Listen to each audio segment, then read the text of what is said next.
everybody, and welcome back to Nerdvana Reactions. I'm Anna, and today we are going back to Good Omens to watch episode 2 of season 2. I'm really super excited about this show. I love the first season.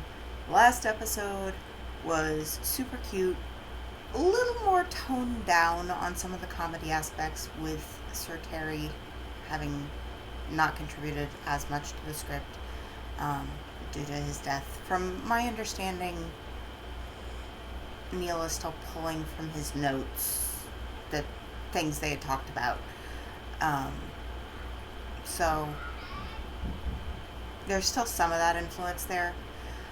But let's go ahead and get into this. I really want to get through watching it as fast as I can to avoid spoilers, because I've been super lucky to avoid spoilers this far, and I really want to continue that. So, we're going to go ahead and get into this. If you enjoyed the video, please like, comment, and subscribe. Check the description for the link to the original video on Amazon. And if you would like to see the full reaction, minimally edited, that will be up on my Patreon, which you can get access to patron-only content for as little as $3 a month, and access to my patrons only live streams, which are currently set up for every other month for as little as $5. Alright, let's go ahead and get into this.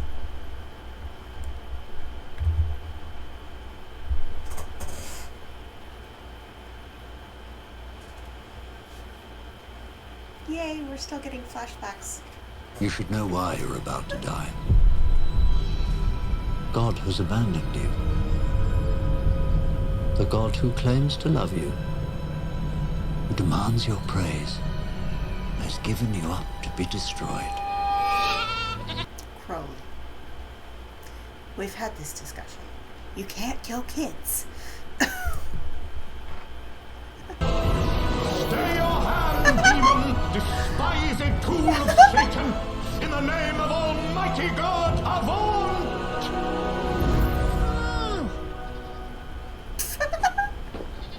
It's you, dear me. Avaunt, foul demon! In the name of the Almighty, I command thee, begone! No. No, thank you. See, I have a permit. A permit? From whom? From God.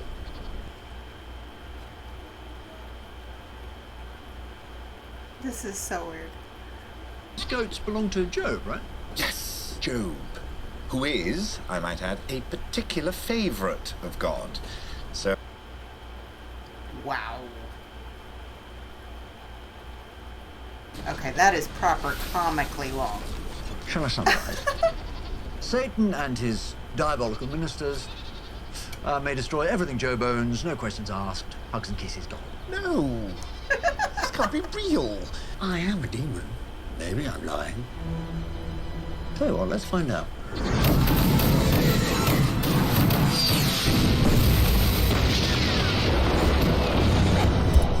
Crowley. Honestly, I think that's the worst thing I've seen Crowley do. And that physically hurts me to see him kill goats. Seems legit to me. Job's the nicest man in the world. That's why he's so perfect for the bet. The bet? Yep. You see, God was saying how righteous Job was and how much Job loved God, and Satan pointed out. Sorry, it's just Satan. That maybe that was just because God's been so nice to him. Okay, so that's the same angel we saw present day find the matchbox, yeah? So why did I get the feeling that she was like, I don't know, somehow new by comparison? I guess maybe it's just that she's lower in the hierarchy, but still, I didn't, she had intern vibes. Like, tell me I'm wrong. But now, in 2500 BC, she seems much more competent and confident than she did in the modern day scene. That's so weird to me. Also, beyond the fact that we just saw Crowley do possibly the only thing I would actually consider evil, because honestly, everything he did first season was more or less annoyance level, and that was like straight up crimes against animals, which do not ever fly with me.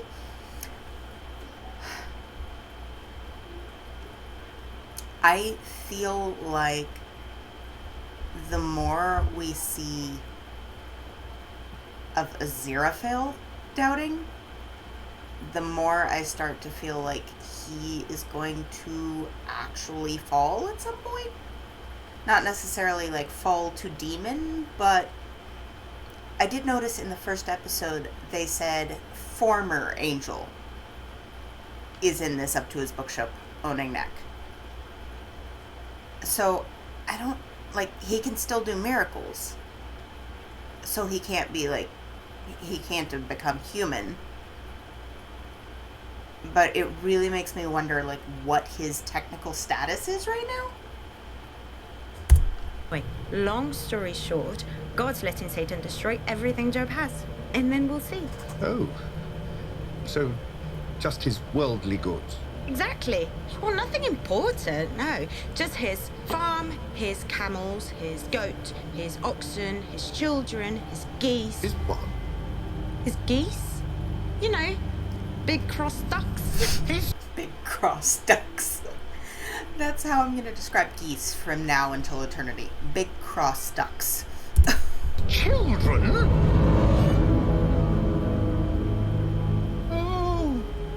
Oh, I see. Well, that's all right then. Of course it is.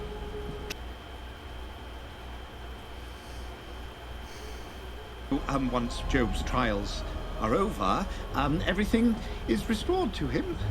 Even better than that. God will reward him with twice as much as he had before. Oh, twice the children. Twice the children. Yes, of course. The only thing is, well, Sitis is 58. Gabriel's eyes are so freaking purple in this, and I never really noticed how purple they are. Are we sure that Sitis wants to give birth 4 more times? 7 more times. But, well, she's already got 3 children, so... Yeah, but those ones will be dead. Keep up. We're not bringing the old ones back. Well, of course not. But we're giving them new ones. I think they quite like the old ones. I wonder how much of his questioning has to do with his actual personality and how much of it has to do with his various associations with Crowley through the years.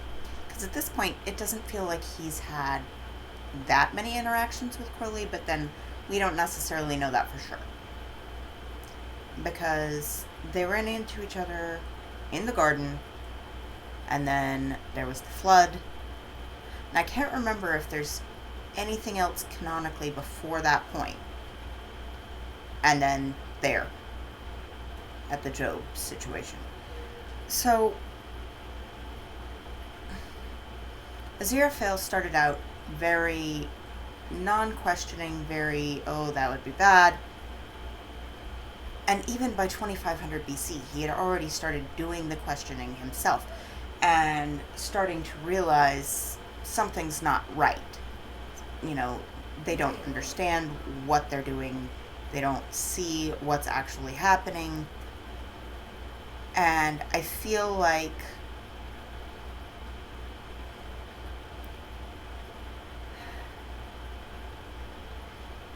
I don't actually know if we'll see any change in Crowley and Aziraphale's status, but I feel like a lot of heaven and hell's representatives other than them might find that they're not on the side they think they are. Also, something I noticed but didn't think to comment on the last one, that buzzing noise after Aziraphale opened the box that Gabriel came in with, The box was unattended. And yes, Beelzebub claims to not know where Gabriel is. But a fly came out of the box. That was all that came out of the box. Perhaps that means that Beelzebub is more involved in this than we know yet. Also, perhaps Beelzebub had something to do with it in the first place, and that's why when Crowley left Aziraphale, trying to not help Gabriel, Beelzebub kind of indirectly steered him back by taking him in a little jaunt to hell. You startled me. Is it good? I just didn't see you coming. Right. Perhaps you could make a noise when you move around. Get him a bell. Right.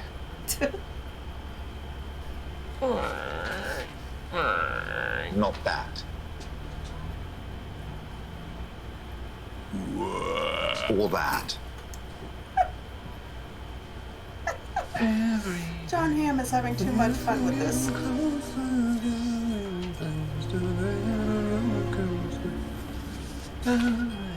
Where'd you hear that song? How did you know has disappeared. popular music? I've spoken with Beelzebub, and we believe Aziraphale has something to do with it. Yeah, sounds unlikely. A miracle of enormous power happened last night. The kind of miracle only the mightiest of archangels could have performed.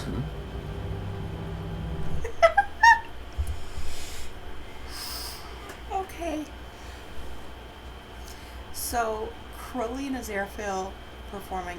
Okay, there's two scenarios. Either Crowley and Aziraphale performing the smallest ever half a miracle each equals up to something that an archangel could have done. Or Gabriel, even with amnesia, is still somehow aware enough to produce a miracle.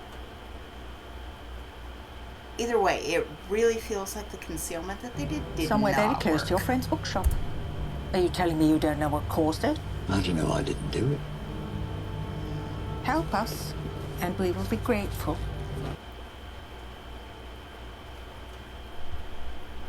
Very close, not at. Okay. So, I read probably far too much fanfic. And there were theories about who Crowley was before he fell. And one of those theories involved an archangel.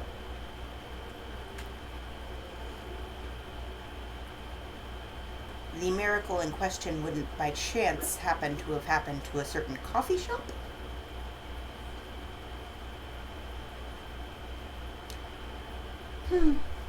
This is, I'm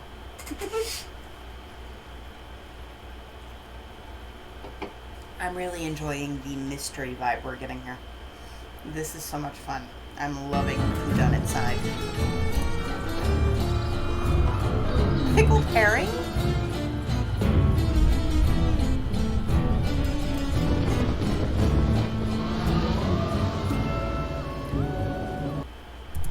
No. Did I just see that right? I'm backing it up. I'm sorry. I have to. Even though that's going to make things very difficult on my clock thingy timer for the Patreon version. I have to back that up and check that.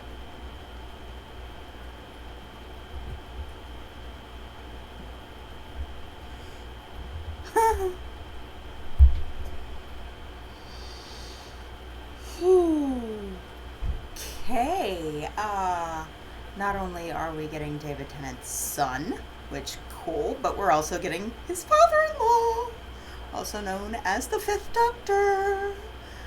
Oh, my little Whovian heart is so happy right now. You know music. What can you tell me about a song that goes, every day it's a getting stronger. Love like that will surely come my way.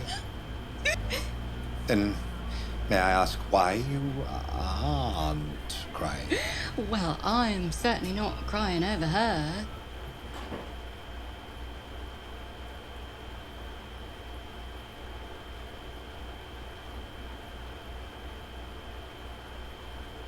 Absolutely, we got locked in the coffee shop last night, and granted, I then made a complete arse of myself, and she already has a partner. But apart from that, I'm pretty sure I'm in love. She doesn't hate you. I think you just make her feel a little awkward. The song is called Every Day by Buddy Holly and Norman Petty. It was the B-side to the Peggy Sue single released on the Coral label in 1957. Dang. Jolly good. She is a literal Pub in font of Edinburgh, I information. send them singles for the jukebox, and they send me back copies of Every Day.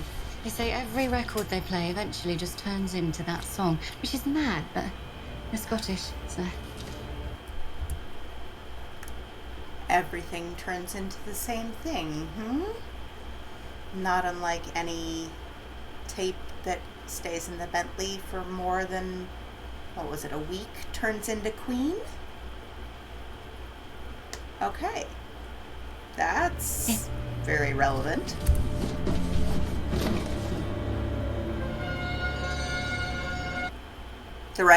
Oh! That's that's the Matchbox. That's where the Matchbox came from. I knew that was going to be important when I saw that on the Matchbox. No, that's not good at all. What? They're here.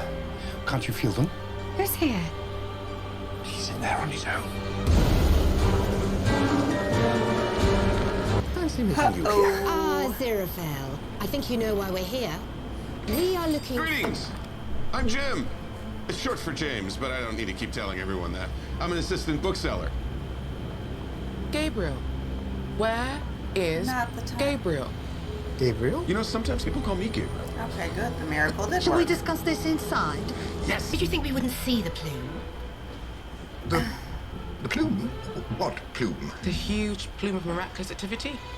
Last night. From this shop. Nearly 25 Lazarine. Don't tell me you did it. I suppose They have a measurement scale. a miracle. And what was this miracle for, Aziraphale? Something that powerful must have been important. His little bendy. Okay, so here's the thing.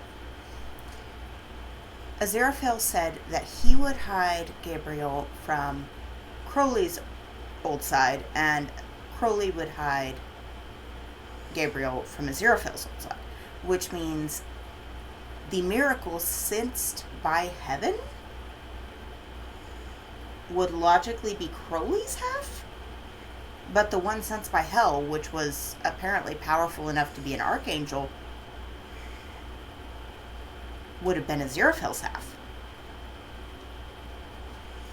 And okay. I'm... Yeah. There's... I don't know where this is going, but I'm He very once made a needle intrigued. fan. It was, love. Yes. Yes, you see, Maggie is in love with Nina over the road. And Nina doesn't love her back. And, well, Maggie's my tenant. So I did a big miracle to make it so that she and Nina fell in love. And did it work? Oh, yes. It worked brilliantly. Yeah.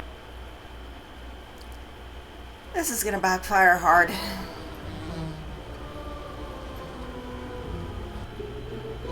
That is so I'll send relevant. someone tomorrow morning to log and verify the miracle. There's something urgent I need to talk to you about. Yes, same here. Last night's miracle. Right. We've got a real problem, and it's in your bookshop right now. Same problem. Our Gabriel miracle last night set off alarms in heaven. They suspect something.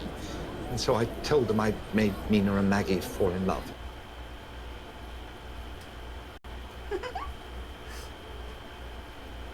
And now you have to play matchmaker. What are you proposing? We fix it. Nina and Maggie fall in love. Heaven's suspicions are allayed. You mean like a sudden rainstorm forces them together beneath a canopy? They look into each other's eyes and realize they were made for each other. Oh, you're romantic, you. If you're going to invoke fiction, you might as well do it properly. Proper? You remember Jane Austen? I'm not going to forget her now, am I? Brains behind the 1810 Clerkenwell Diamond robbery. Oh, no. Brandy smuggler, master spy. What a piece of work. No. She wrote books, novels. And almost everything she wrote was a tragedy in some way, shape, or form. Or at the very least involved an awful lot of angst before it got to a good part. I mean, come on. Please don't put Nina and Maggie through that. Well, Cotillion balls. People would gather and do some formal dancing and then realize they had misunderstood each other and were actually deeply in love. now that sounds unlikely. I'll show you the record.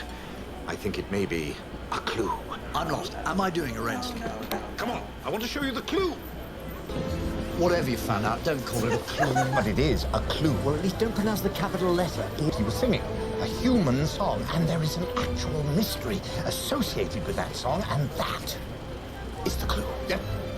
What do you know? What's the first thing you remember? Come on, think. Think hard. What is the very first thing you remember?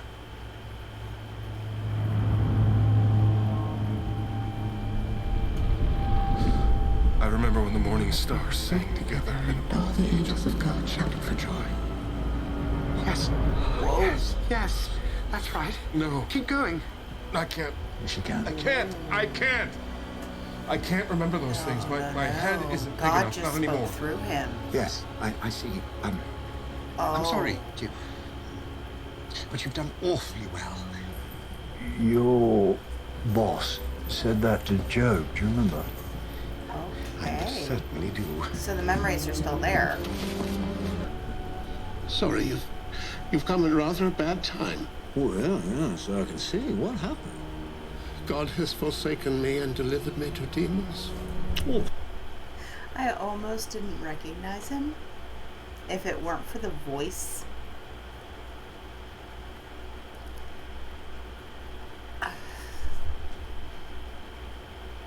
Having Peter Davison play Job is just a stroke of genius.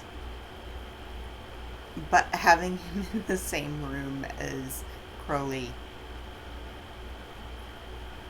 I'm flashing back to I can't remember the name of it, but the little short that fell between the end of season 3 and that Christmas special, Voyage of the Damned. Time Crash, one of those. I can't stop thinking about David Tennant saying, "Oh look, the back of our head. Not something you see every day, is it? The back of your own head." Cities, my dear, this person was looking for the children. Why, who are you? just an old friend, here to offer some comfort. What old friend? You tell me. Oh, Bildad the Shuhite. Oh, yeah, I thought you could do with someone to check up on the kids. No, God wouldn't. Are you sure? But they've done nothing, they're innocent. So were the goats. Molly, you don't have to destroy Job's children. Last time we met, you seemed pretty confident I couldn't destroy Job's goats. Yes, I was wrong. Technically you can, but... Oh, then technically I will. But you don't have to. That's the point. Surely the great thing about being a demon is you can do whatever you want. You know about what I want. I know you. You do not know me. I know the angel you were. The angel you knew So they do remember. is not me. Then you tell me that you want to do this. You look me in the eye. You tell me believe you. I want to. I long to destroy the blameless children of blameless Job. I don't believe you. Just as I destroyed his blameless I can't believe goats. May God forgive you.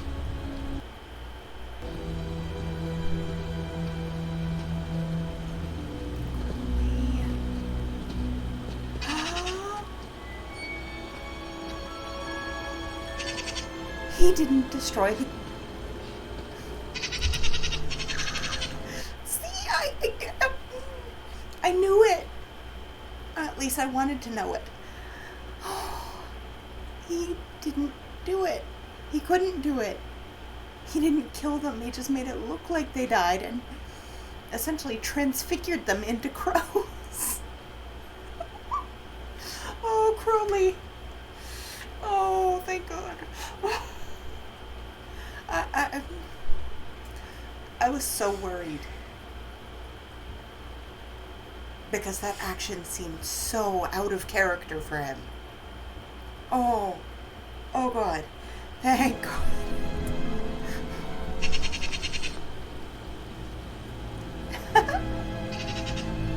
Yeah.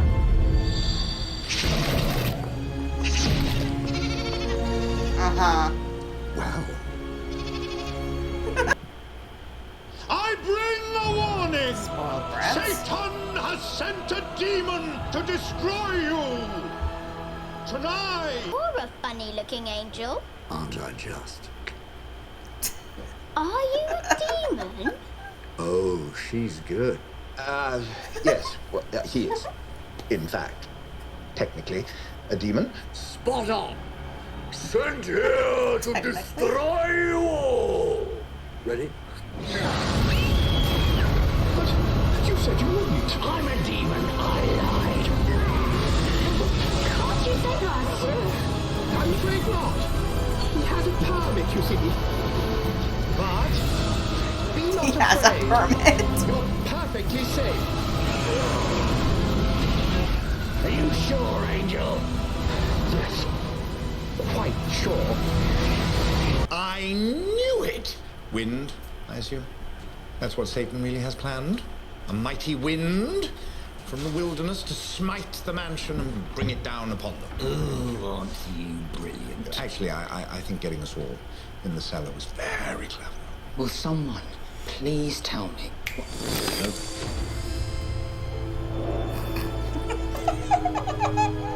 What have you done to him? This. Not every day you get to turn your own son into a lizard. Can I be a blue one?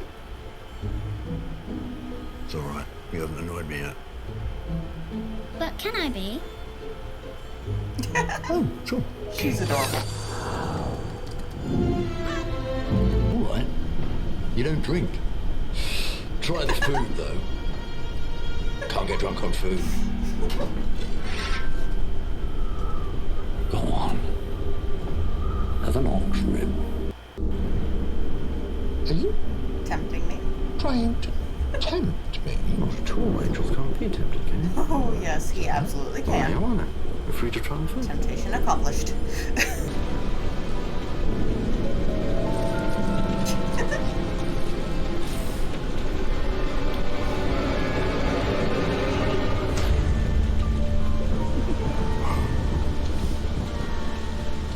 Oh, I see.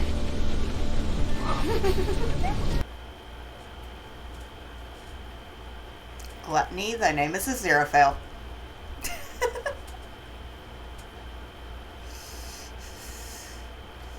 And an Epicurean is born.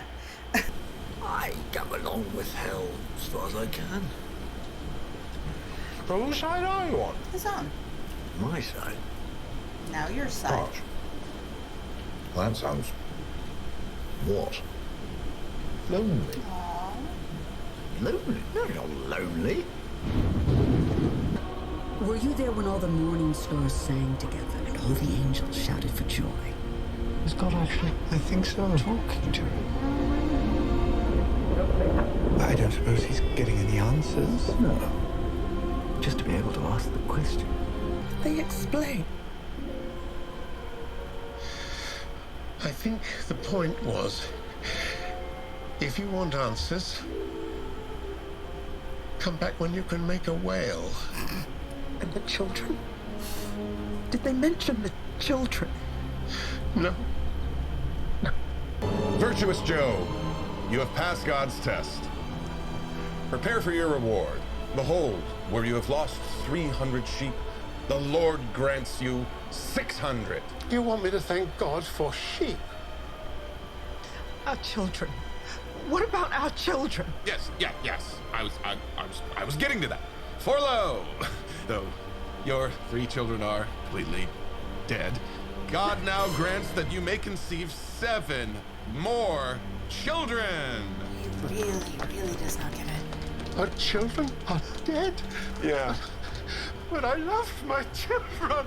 I don't want more children. If my children are dead, then I will curse God and... Whoa. That never ends well. Remember me? Bildad the Shuhite.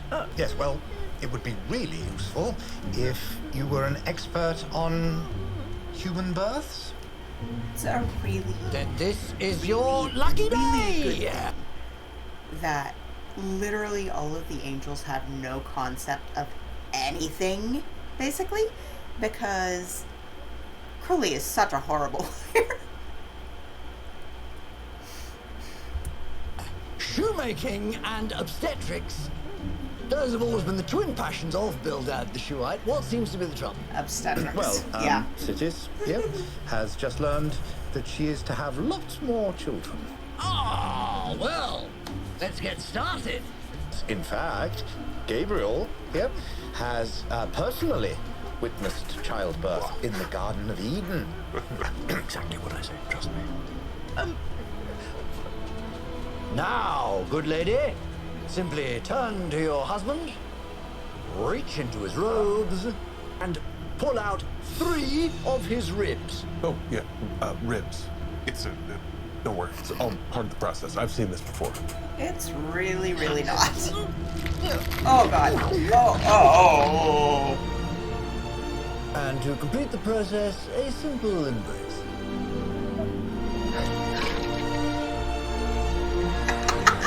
And he's gonna change the ribs back into the kids.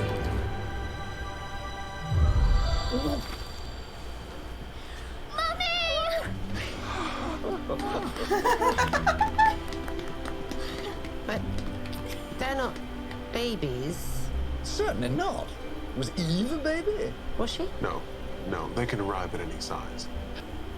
It is a miracle that our new son should look so much like our old son. It is. No, Job, look. It's not Enon, it's a new child. They're all new children. No, she gets you're it. right. It's not. Finally. Enon. There is nothing funnier than a really good actor trying to play a really bad actor. And Peter Davison is killing it. Aziraphale, are these the new children God promised Job? They are.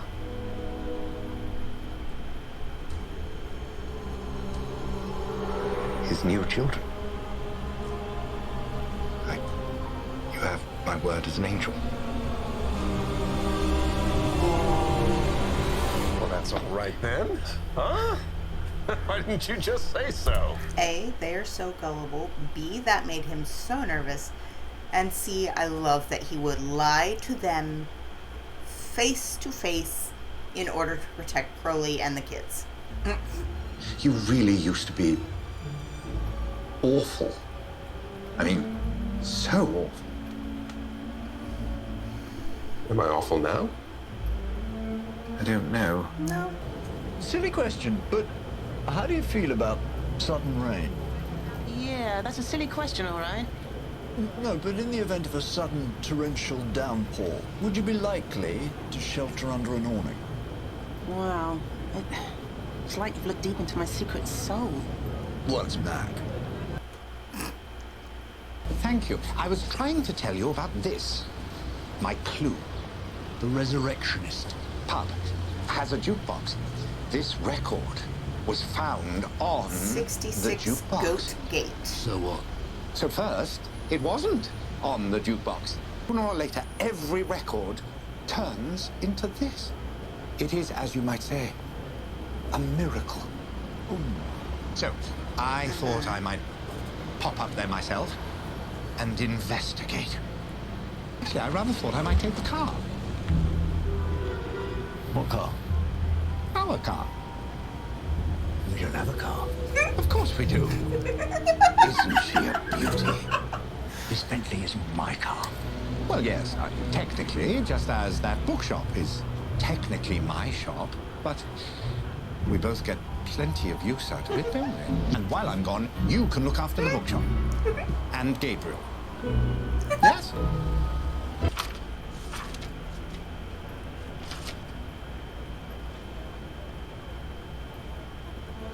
It was a nice day. That's more like it.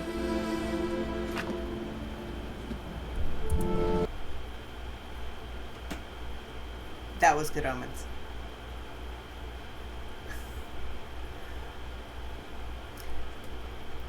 That is freaking fabulous.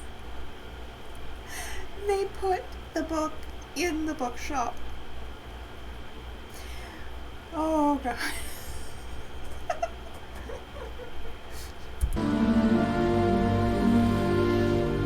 He's feeling guilty. Yes, I thought perhaps they might send you. Well, Poor Stevie. He thinks he's gonna fall. I'm ready For to lying. go. Go where? To hell. I'm like you now. A demon. No.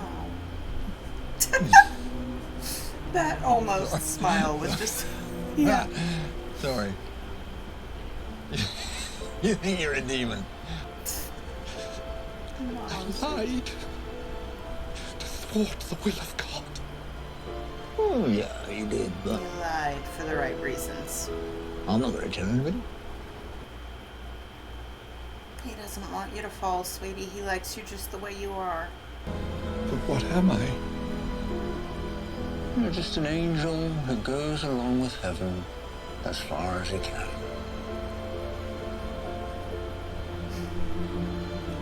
That sounds lonely. No. But you said it wasn't. I'm a demon. He lied. I lied.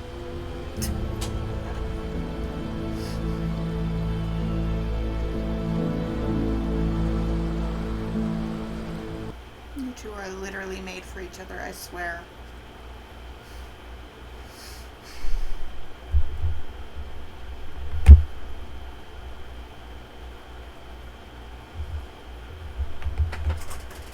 Alright, y'all.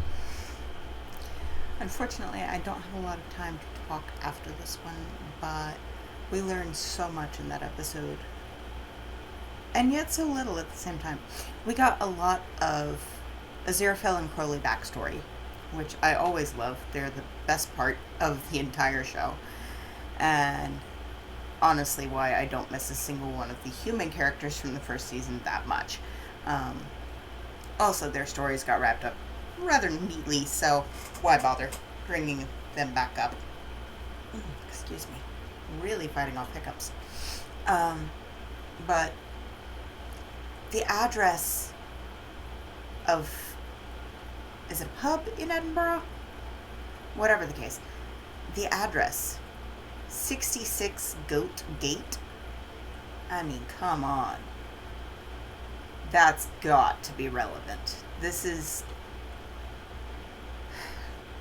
another angel that, well, another fallen angel that got cursed like Crowley, I'm assuming. Not that Crowley really seems to mind his curse, because things turning into Queen, how much can you really complain? But then things turning into Buddy Holly doesn't sound that bad either, so I don't know who we'll find in Edinburgh, but I think it's going to be relevant. I mean, that kind of goes without saying. I think whether Crowley actually was Raphael before he fell or not is about equally likely either way, but I feel like whether it's Crowley or not, Raphael is going to come into this. Because I think that's the main archangel that we're missing. Unless... Okay, so... They keep referencing Satan. And I know in certain properties, Lucifer and Satan end up being two different people. So maybe we're getting Lucifer? I don't know. If we do, it would be really cool if it was either Tom Ellis or what's her face? God, I feel so bad for not remembering her name.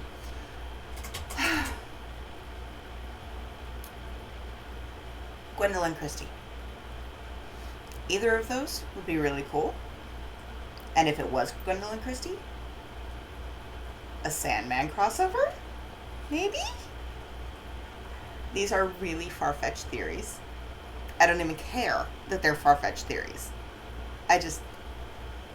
That would make me really, really happy.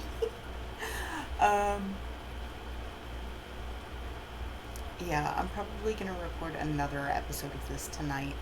I have to take a break to get some other stuff done first.